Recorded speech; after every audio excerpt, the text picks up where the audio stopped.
another viewpoint edition of the Smart Guy Moments Smack Talk podcast. One of those rare editions where we're doing a boo show, but we didn't do a predictions show. Very, very rarely ever happens, but that's the case here with the WWE Superstar Spectacle event that just finished up. It's around 11 in the morning now that we're recording this, so we're going to run down the card. We're going to show you, or not show you, we can't show you that. We'll tell you what happened, and we'll give you our thoughts on everything that went down, and so on and so forth. We normally do here. I'm Johnny Mango. I've got with me Robert D. Felice. Hey, hey. And I've got you listening, so I want to know what you guys have to say. Drop a comment below. Tell us your thoughts on Superstar Spectacle. I am assuming most people did not check it out because it's kind of something that flew under the radar a little bit. It's not the most important thing in the world as far as like which one are you going to invest more time in, this or the Royal Rumble this week. I'm pretty sure people are leaning more. Yeah. And some people might treat it like that, but we didn't because the Royal Rumble's awesome. Yeah. You know, it's the Royal Rumble. I do think you might see one or two of these superstars at the Royal Rumble. I think there's a chance, particularly the two biggest ones, but we've seen a couple different talent here. We do the spoilers ahead of time since they did this at the Thunderdome. They did it Friday morning, so nothing too surprising as far as that's concerned. But this was our chance to check out some people for the first time and to see a couple other people again. And then, of course, you know, the regulars like Finn Balor, like, you know, that we know who they are. But yeah, drop a comment. Tell us your thoughts on this. Do the same thing with. It's an interesting first time ever, though. Finn Balor, first time ever competing in the Thunderdome because he works at. Oh yeah, yeah. Think about that for the first time ever. We got it in. Yes. Yeah. Join us with this discussion by doing everything you normally do here. Hit the like button, hit the share button, hit the applause button, hit the join button, hit the subscribe button, ring that notification bell, drop a comment below, follow us on Facebook, Twitter at Smart Guy Moment, and we'll do some more plugs later on. But let's start off with the beginning of it because why not? And usually a good place to start. Before they had done the matches, according to the people in the Thunderdome footage, they had recorded some other stuff. It was like Jinder Mahal wishing everybody Happy Republic Day and so on and so forth. They didn't really show much of that. They did show a portion of it a little bit later on during the show, but we skipped like the Triple H thing, and they showed a video package, but the video package is just a normal video package. Nothing really too much going on there. It's exciting. Like they're talking about the history of wrestling in India. They did not cover Ring of King. I'm sorry. I like it. Like I know we're obviously going to have our own biases because we are not this crowd that has grown up loving WWE, but hasn't gotten any dedicated WWE shows. But I guess we can start there. Michael Cole is rattling off these statistics. Like, hey, did you know that India is like our top company on a company top company on a company of India? Man, things change once you get to Peacock. Yeah, well, you're saying company statistics. Like, you know, India's our top viewed Facebook country and our top viewed YouTube country. They made me go, well, then why the fuck haven't you gone there? Yeah, why the hell did it take so long if they're the number one out of all these things? Like if they are legitimately the number one country for you guys with your digital footprint, go over there, give them a show. Give them, and not just give them their own show, give them like a WrestleMania-sized show. Yeah, do a SummerSlam there or something like. Why not? They did it in the UK in 1992, you know? I think you're going to start to see more of those localized special events now with things like the network, which will now be on Peacock, which we'll talk about later this week. Overall, though, I thought this was a good start. Like, this felt different. It felt exciting. I don't think it was good. I don't think it was bad. I think it just was. It was just like a thing that, like, they did what they wanted to do. They didn't put a whole lot of effort into it, but then there's a pandemic, too. I'm sure if this would have been, you know, over in India, they would have made it a more, well, spectacle. I hate the name still, but, like... 3 hours long, they would have had a shit ton of spectacle. There would have been elephants. Dramatic. There would have came out an elephant. Like, there would have been pyro type stuff. There would have been a bigger... everything would have been bigger. Number would have been, like, Indian celebrities that you never heard of sitting over the front row. Yeah. And since this was a Thunderdome show, that fell flat. But it's good that they got it. You know, like, this isn't for you and I. This is for the Indian market, so we're going to be a little bit more relaxed on it than we normally would be. But I got to the point where they kept pitching for commercials. And we just time period. I didn't understand that at all. I did. That felt weird. I've watched shows like this in the past where you're watching a different country and they're pitching to commercials for you, but the other country's not getting it. They're just seeing a continuation of the action. So they just ended a lot later than we did? Yeah, because they would have had, like, full commercials and stuff.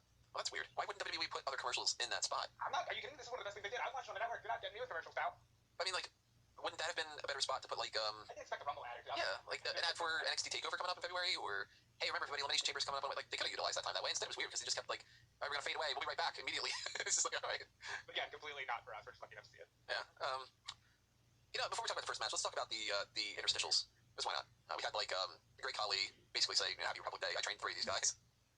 Yeah. Well, he trained Kavita Devi. Or did he? He booked Kavita Devi. Kavita Devi was praising him in a recent interview. I only remember him mentioning Shanky, Zanjeer, and Raj, but he might have said something about I mean, I'm guessing he's probably had a hand in all of them. Probably. Except for the one that teamed with Charlotte, because she's American. But she's American. Yeah, again, you need to listen to the commentary. They said she got trained by the same person who trained Bailey. That's why Bailey's in the match. Oh, yeah, I kind of blocked out the commentary. Yeah. Other than a couple little moments here and there. They were wearing their, like, sweater vest type outfits. Michael Cole looked good in a little sweater vest. I enjoyed that. Yeah, you know, why not? More traditional type thing for that environment. Go for it. That's the type of a little bit of flair, a little bit of 2 other flares. That, you know, they should do in those kind of environments. Well, not the Thunderdome, you know what I mean? Yeah, when you should get festive for the country that you're playing. Yeah, just like how at WrestleMania they used to wear a tuxedo and, you know. What other interstitials do we have? We had a Kavita Devi video package. She wasn't there, and they said that she was in India. With her family, taking care of her family right now, which makes sense. There's pandemic. Not gonna do that. She seems like she'll be a big deal. From what I've seen, I can't say she's the best. I've only seen her in a couple matches in that WrestleMania Battle Royal, but she definitely seems like somebody they want to promote. I do hope that she gets better in the promos because she was kind of speaking in this interstitial they did, and it felt very weird. But other than that, she'll be a star. They called her Trailblazer. They were really nice to her, and really they were nice about every single one of these talents. And it is legitimately exciting. You're launching a whole new market for a whole new crowd. Something that we're kind of spoiled by right now, but this is still a pretty interesting thing to see. They got the TK thing and this India thing. I'm approaching this as if I didn't have to work, and like I was just a wrestling fan. I was like, wow, there's so much more out there to consume now. That's cool. Here's one of my criticisms. I'm tired, so I didn't really like the whole 9 a.m. I thing. slept like a person. Yeah, to give you an indication of what my sleeping habits are, everybody, I took Benadryl at midnight, and I remember looking at the clock at 6 in the morning and being like, well, that didn't fucking work. So, yeah. Here's one of my criticisms about this. With the community video package and every other one, nobody had any character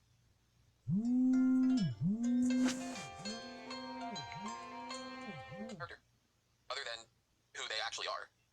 And I know that that's not like the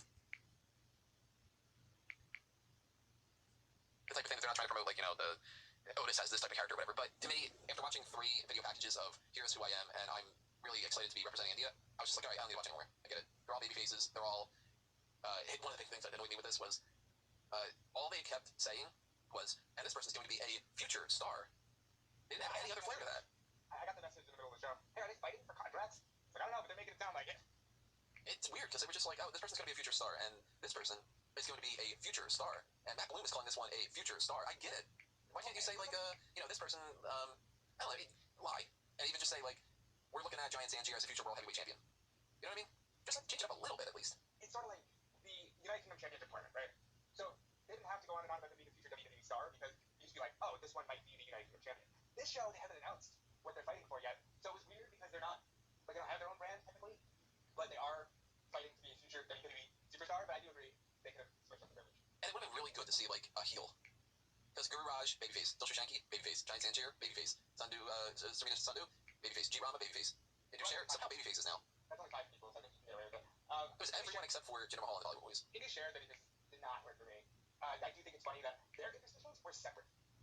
Like, Rinku had one, and then Sagar had one, and then they're like, yeah, and we fought each other, and we realized we could do great things.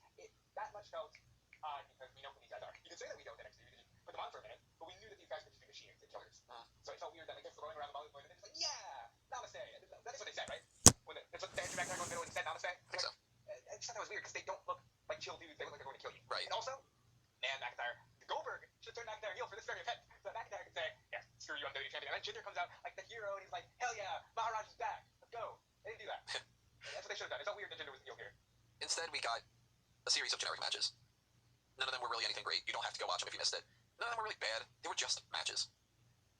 I like G Rama. G Rama will be the first NXT India champion. We're going to kind of disagree on that. unless they're going to go with the heartwarming story of Guru Raj. Well, Guru Raj was the first one we saw. It was him against Finn Balor. Balor won by pinfall. And, he seemed like he had some talent to go with. He did a high five, he did a crossbody. So they sold us on, and that's forgive us. Like with any of these guys, I kind of looked at it as, if they haven't been wrestling long, I can't judge them based off of the other people. Like, yeah, Balor's going to be the better wrestler between the two. Of course he is. But Guru Raj, yeah, he's fine. Yeah. His theme song was pretty funny. Just Guru Raj. It really was, like, he just sang his name. Guru Raj. The Indian thing was like, come on. You can give these guys a little bit more. I don't know who the fuck is doing their theme song these days, but you can do better. Well, and that goes across every single brand. What is this, the 6th brand? It goes across all 6 brands, okay? Like, might be the 7th. If we're gonna Yeah, Raw, SmackDown, 205 Live, NXT, NXT UK, main event. I Yeah. don't count it. I don't be paid. No pay for people. So that'd be 7th. Wow. 7 brands. But yeah, work on better music.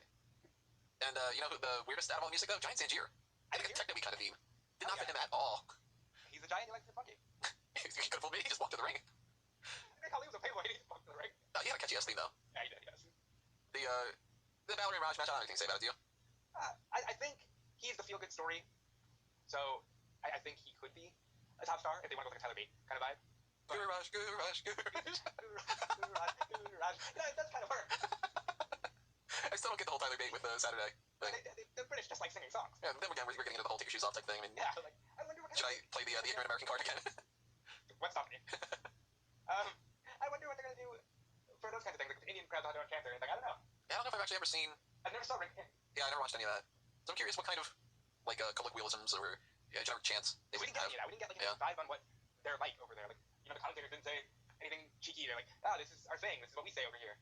Didn't get any of that. So that'll be interesting as this brand develops.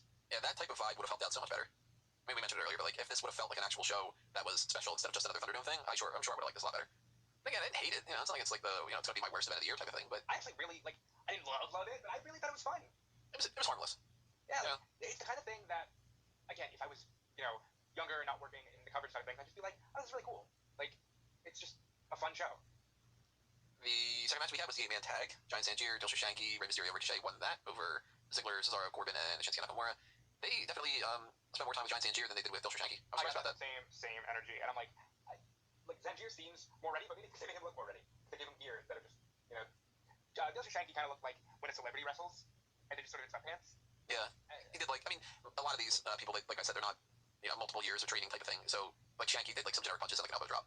Not much. Good elbow drop, good match, good. Zangier did more, but still not anything super crazy. He's gonna be in the Rumble. I'd be shocked if one of those two isn't. I think Raj and Zangier can be in the Royal Rumble. First of all, let me go back. I think Rama could throw people around in the Royal Rumble, but I think Zangier is more fun because you can do the whole everybody pile up on this giant dude. And Raj is like, yeah, it's my dream to be a wrestler. I'm in the fucking Royal Rumble. Throw Mansoor in there. While we're at it. Just like, yeah, get these kids. It's their dream. Let them be in the Royal Rumble. Nobody's there. Doesn't count as much. Like, no, do it. It's a missed opportunity if they don't have at least one in there. For that matter, Sandu might as well be in there too. Yeah, absolutely. And while we're at it, quick side note, which I guess we'll talk about tomorrow and we will, but like they're clearly doing the Royal Rumble differently this year because of the fact that they have no people. They don't care. So they're just going to tell you on Saturday who's starting the women's match and who's coming last in the men's match. Yeah, we're going to complain about that on the predictions. So like, if you're going to do that anyway, just like, hey, guess what? Guru Raj is in the Royal Rumble. I do think it would be a mistake though if they added more than one per Rumble. Because then I think you're going to get people going, oh my god, is this like the 97 Royal Rumble? We have a bunch of people that aren't even really necessarily in the company, blah, blah, blah. It's great because it seems like people from outside sources want to get in here and be the champion. I think it enhances the feel of the Royal Rumble. If they're a big deal, I think it works. Like if you get there like a Liger in there, cool. Mil Mascaras, cool. But you put in like Latin a Latin lover, and it ends up being like, who's this dude? Like, Then again, on the actual WWE side of things, they had fake Razor, and so it's like they were really doing it great. Things like, I'm sorry, but if I almost called him Tito, even though that is not his name. If let's say Dorado isn't in the Royal Rumble, you're going to be like, oh, he's got a minute here. Like, come on. Zangier should be in it, I think. I will knock WWE for this one though. So Zangier, it's a typical multi-man match, right? Big guy sees the little guy goes, hey, throw me onto them. I could just jump, but you should throw me, okay? Yeah. And they're like, oh my god, Zangier is so amazing. I think even Ricochet is scared. It's like, guys, this isn't like the 70s where all we had to go off of was Andre. We see 7-foot dudes do suicide dives. Like, it's a little different. I appreciate the effort, but it's a different era. Well, they were very much treating this like a different type of thing. I mean, everything that they were doing, this is super aggressive and that kind of thing, very pandering in some ways. So, Shanky does an elbow drop, and they're like, this is the best elbow drop that's been in the history of elbow drops. And in some ways, it was like extra pandering than they even do for some of the Saudi events, where it's just like, oh my god, Dilsha Shanky's punched them. Whoa, like, that was cool. What was up with Mysterio and Ricochet acting like dogs? They're small. Didn't get that at all. They're just like, I'm going to go underneath them and start barking. They're small, so they can do that deal, Weird. So one of them's a future star, the other one's a future star. exists, so we got to see him. Shankamania running wild. He helps Mysterio win by Mysterio standing on his shoulders. Good ending. Yeah, and listen, why wouldn't you do that spot? Yeah. You know what? Not doing that kind of thing is a disservice to their height. So. Yeah. We had AJ Styles against G Rama, and this was my least favorite match of the night. Really? This was the one that felt the most polished to me. I thought Rama's been here for at least 5 years. He should be better. Why he knew what to do? I thought he should be better. But I think they kept it simple, Steve, just to make the other people not see it worse. To me, that's on them. Do a better job then. Never downgrade something to make something else look better. Make everything else have to work harder to get to you. I didn't like the promo, though. I did not like the, oh my god. I wish Calvin was here for this one. Michael Cole and Corey Graves said, in tandem, it's time to head to Jeep Street. It doesn't matter when you get beat by Jeep. And I just, like, okay, it's boss time. Sounds like masterful art compared to time to head to Jeep. I liked it. I'm sorry. I like the whole beat by Jeep thing. So they're saying beat by Jeep, and then Jeep saying you gotta be like Jeep, and I'm like, oh, they're gonna run this into the ground. Yeah. He's 40. What? Yeah. Okay, well, he might not have that long of the show play. Yeah, I was surprised about that. And they were talking about how he's won like multiple trophies or cups or tournaments or whatever it was. And I looked up his age and I was just like, wow, 40. Okay. And I was just disappointed. I thought that for somebody who has been in the NXT system as long as he's been, this should have been easily steps above the other ones. And I was like, it's about the same as a Guru Raj match. Yeah. Yeah, I enjoyed the sequences. I was actually excited for him, and now that I know that he's 40, I'm like, all right, I better lower my expectations. I'm trying to see when he actually came into the system because I think it was 2015. Yeah, Corey Graves legitimately said, I remember him walking into the Performance Center, so Corey Graves has been there for a while. June 2nd, 2015, according to Wiki, is when he got signed. So, in a couple months, he'll have been there for 6 years. Wow, fuck. I think he should have been better. Well, hold on, because we didn't talk about this, but during the Raj match, or rather prior to, they aired this video package, and I'm sorry, it's a fact. You can see that they're editing together commentary clips of other people where Beth Phoenix is talking about, like, oh, this is the next big star, and then you got, like, Michael Cole says something great, and they're not talking about Raj. I've never seen the Guru Raj match where he faces Tony Lorcan. I don't know if they filmed that specifically for this, just have some clips to show, but I've never seen this man wrestle. I don't remember seeing him either. And with Rama, I actually saw a clip of him walking to the ring at a WWE live event. So I'm like, why haven't they tried to do something with him already? He's been on NXT before. I know I've seen him in something, but it wasn't anything, like, big. Because to be honest, like, Arturo Ruas, I know a little bit more about him, and if he can throw people around, if Rama can throw people around too, why isn't he on TV just throwing people around? Yeah. Get your usage out of these guys. He probably lives in Orlando. I mean, I'm guessing that everybody who was on the show lives in Orlando. I don't think that everybody would. I don't think that Shanky, Zangier, and Raj, or maybe even Sandu. I don't know, maybe Sandu does. But, yeah, but she might live elsewhere. She might be like North Carolina or something. Yeah, that's a lot easier to get to. Yeah. But, like, Shanky and Zangier and Raj, maybe not necessarily. Rama's been in NXT for 6 years almost. He definitely should. And, it's not that they have an Indian Performance Center time. They have to live in Orlando. Well, they weren't training all that long. But they were training long enough to live there. Well, they didn't say that they live there. I know that I saw the Triple H photo where he's like shaking hands with Zangier and Shanky, so I they get must at least be there. I get a feeling that they probably came over here not that long ago, and they're just sort of, hanging out, kind of. Maybe they'll stay. I don't know. I have no idea. But Rama, at the very least, he's been here long enough. I was disappointed. I'm glad, by the way, that like Styles won, Balor won. So it wasn't a matter of being like all the baby faces win, all the Indian talent somehow gets one over on the other talent. Well, the only one that won, Serena Sandu. What do you mean? Was she the only Indian talent that won a match? No, Shanky and Zangier won. Oh, And, yeah, okay, but they only won because their character. That makes sense. yeah, Sandu won paired with Flair. So Right, that's what I'm saying with it. So they didn't like patronize us too much. yeah, they didn't have like G Rama beats AJ Styles, and you're just like, well, okay, he's better than him, or like Raj beats the NXT champion just for the sake of it, kind of thing. Right. You know? So I'm glad that they did that because they, give them a chance to show off a little bit of their talent, but don't make it seem like when celebrities come in and it's like, all right, Rhea Menounos should not be able to beat Beth Phoenix. You know what I mean? Right. I appreciate that from the WWE. You want to talk about the what was it called? Spinning Canvas? Well, before we get to the canvas, I want to talk about how what was the charity they were plugging? Gotcha. Women in sports are great. I don't know how. The girl up thing. I don't know how they lead into a women's match, but whatever. They did that, and I was like, they get it on every show. It doesn't matter. They somehow find a way to prove that they're changing the world. But the girl up thing's been a thing for a while. Yeah, but this seemed specific towards. It was like girl up for the Indian market type thing. Yeah. They did this. They called it Spinning Canvas, a Bhangra dance. I'm completely just not familiar with it, so I don't really know. Want to just lead the way here?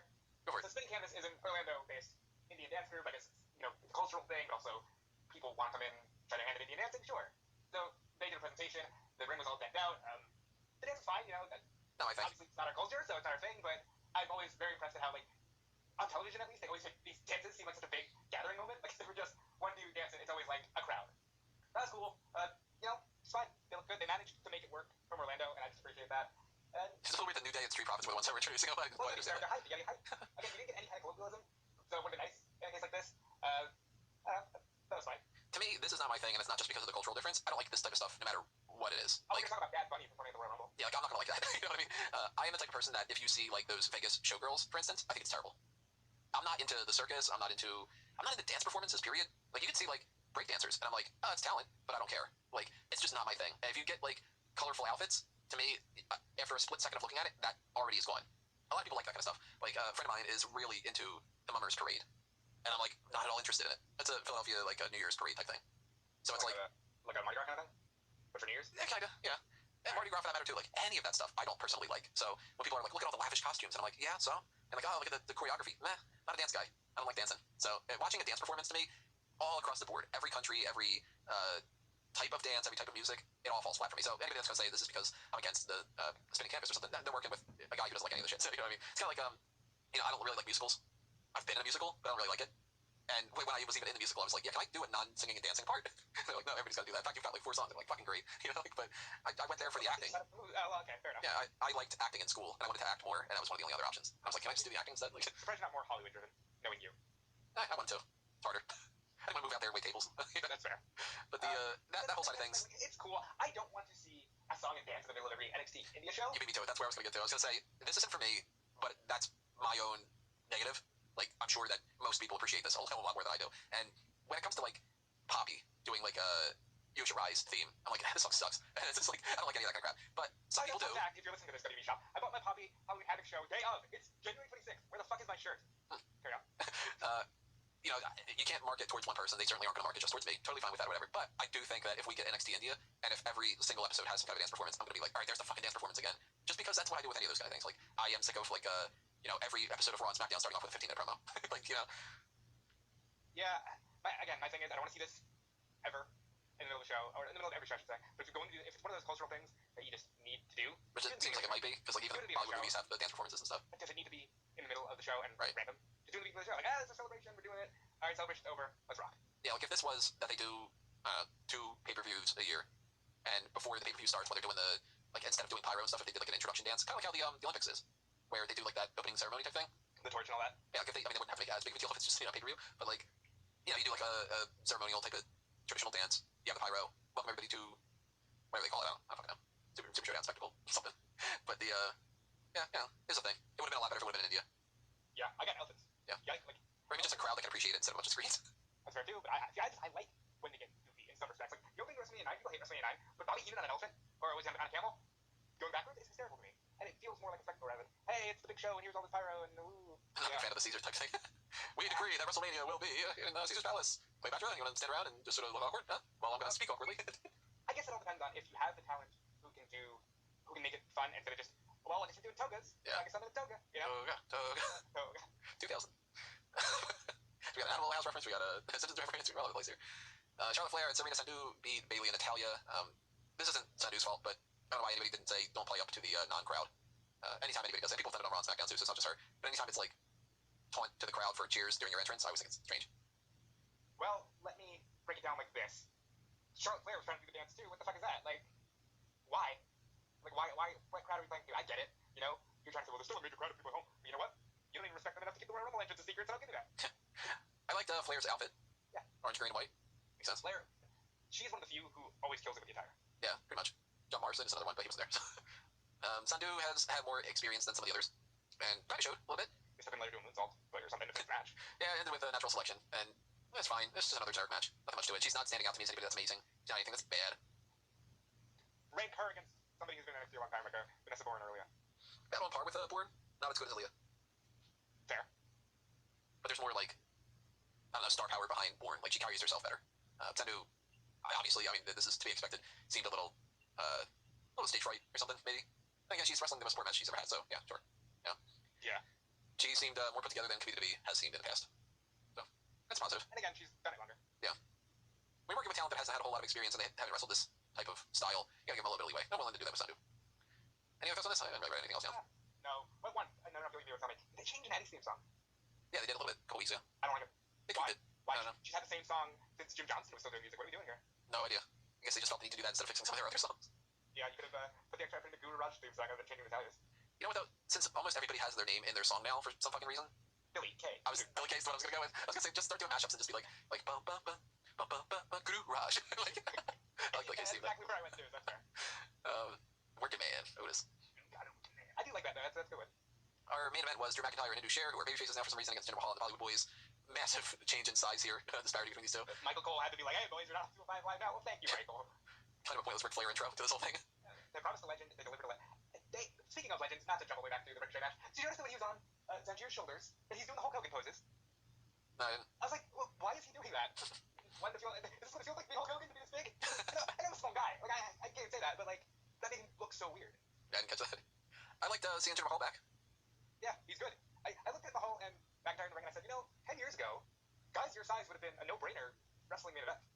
Oh, Jinder Mahal would have been somebody who, not 10 years ago maybe even, but like, picture like how much they would have gotten, how much mileage they would have gotten out of the Jinder Mahal versus Hulk Hogan feud. Yeah. Or like a McIntyre versus Bret Hart or Diesel or... Oh, yeah. McIntyre coming in as this big guy for Shawn Michaels to topple, where you got like, Jinder Mahal doing the whole thing of like, of course they would have gone with like the xenophobia type thing with Hogan, but Yeah, I mean, it worked out well for Hogan's other opponents, but they made a lot of money. But he would have been probably champion, because he looks like $1 million instead of somebody who's just like a barrel-chested type of dude. Right. At the very least, you're getting some flag matches in there. The Mahal thing, I want Mahal versus McIntyre before Mania.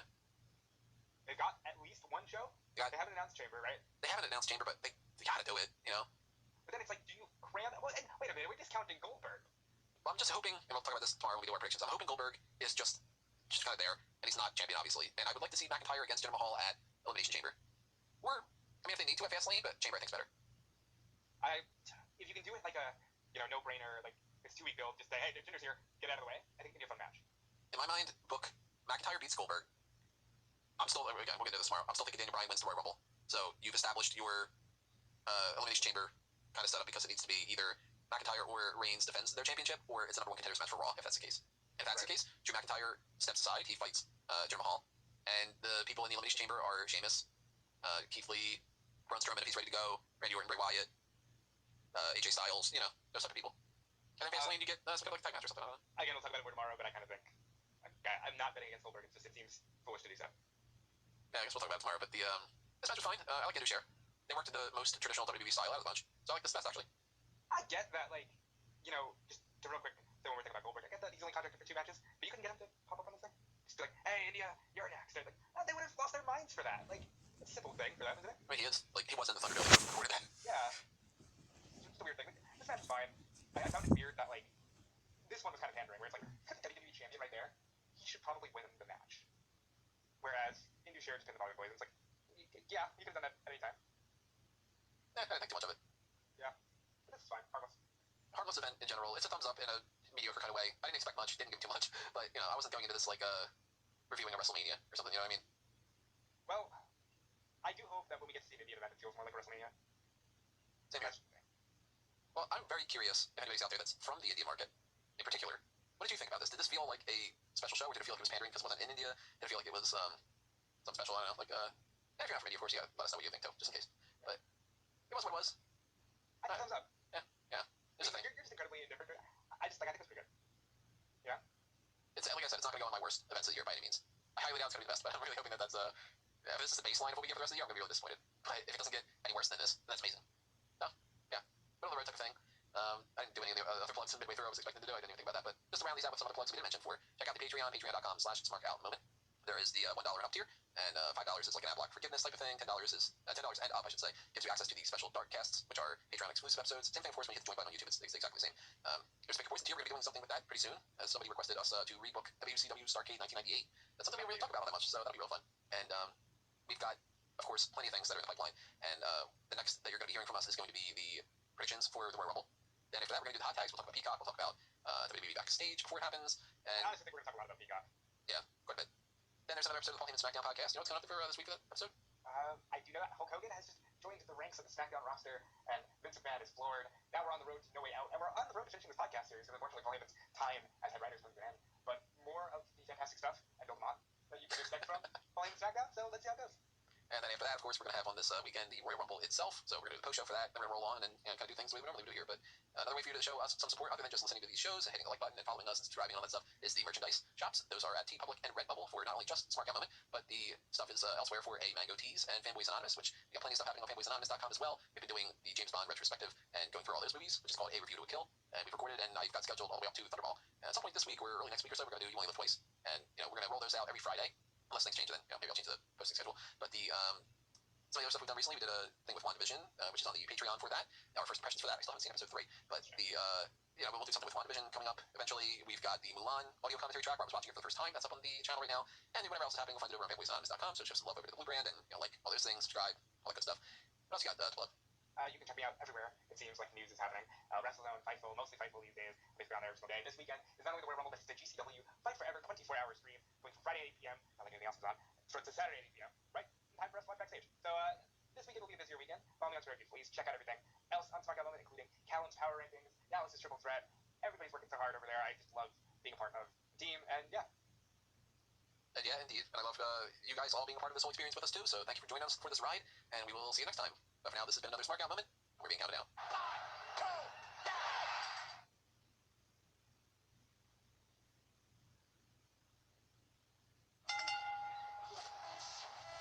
What is up, wrestling fans? Welcome to another pay-per-view point edition of the Smart Guy Moment Smack Talk podcast. The first of 2020. We've got NXT UK TakeOver Blackpool 2 happening Saturday. No, actually not Saturday anymore. It's going to be on Sunday, January 12th at the Empress Ballroom in Blackpool, because that's obviously the point of why they're calling it TakeOver Blackpool.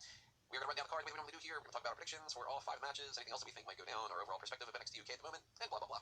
I'm your host as always, Tony Mango, and joining me as always are Callum Wiggins, Jiminy Governor, Jeff Barrow, and Robert DeFelice. Yes, I'm American. Wait, no, necessarily say that. Well, I'm a dick. And I'm a fan, which makes Callum. No, I'm just kidding. Oh, God, we can go in so many different directions with this. But I think that instead of us being all like, Mary Poppins-ish and stuff, I think we're going to just kind of start things off with Tyler Bate versus Jordan Devlin. And this is the type of thing that I really feel bad crapping on, but I just do not care about this feud. The feud has revolved around a kid coming into the fold, and Jordan Devlin, for some reason, being upset about that, and Tyler Bate being kind of like a kid's friend and like mentor, sort of, and then Jordan Devlin having an issue with Tyler Bate because of the whole thing. Now, I will give credit where it's due. Jordan Devlin has had a little bit more personality when he's been doing these little backstage vignettes of like a highlight reel where predominantly revolves around Jordan Devlin, or negative things for Tyler Bate. That's kind of fun.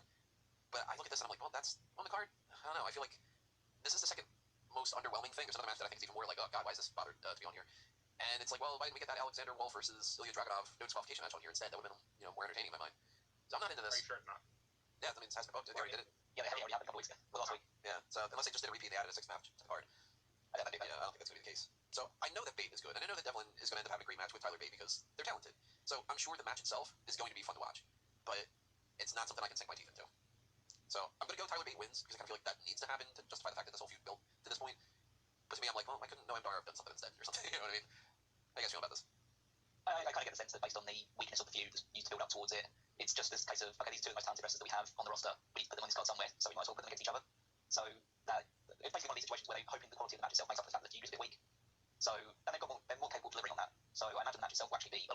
guys really work hard.